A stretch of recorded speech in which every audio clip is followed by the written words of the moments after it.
I'm Janet Rose at the Montana Center for Horsemanship, and our guest this week for the Conference of Horse, Human, and Nature, our very special guest, is Dr. Temple Grandin. Temple has really changed the world for animals, for horses, for people with autism, and for humanity. What ways do you feel you have had an impact on society? Well, there's only two things I've worked on. I've worked on my whole career on improving, especially how cattle are handled. Also, I was a severely autistic child and didn't talk until I was 4. So I've been doing a lot of talks about helping the kids that are different get out and be successful. And there's some people that are autistic that be very, very good training horses. You see, I think completely in pictures. And when I first started out my work with cattle, I didn't know that other people didn't think in pictures. It was obvious to me to look at what cattle were looking at when they went through a chute. And when I got in my late 30s, I finally discovered that some other people are almost completely in words. Well, if you think in a more sensory-based way, then it's easier to understand a horse or any other animal. How about the livestock industry? You consulted for ranches all over the world, you said.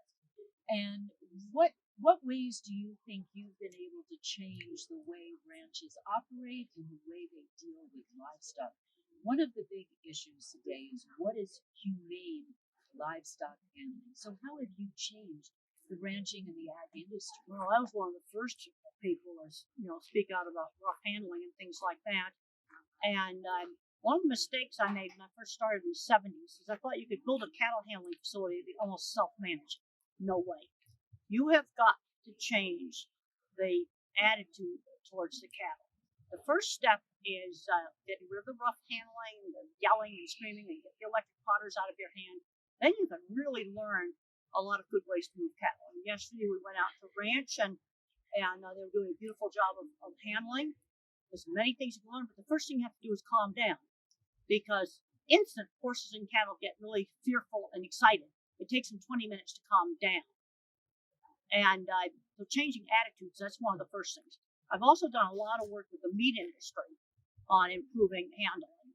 And one of the things that helped improve it was a very simple scoring system. That's also part of the beef quality assurance, where I score falling down during handling or slipping, or they would hit something, or you used an electric prod on them.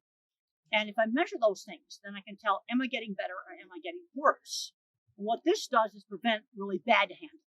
Doesn't tell you got the most superb stockmanship, but it will prevent people from slipping into what I call bad becoming normal, where they might slowly slip back into rough methods and not realize they're doing it. Does your perspective on the livestock industry and livestock handling and management, does it have an impact on the economic outcome? Yes.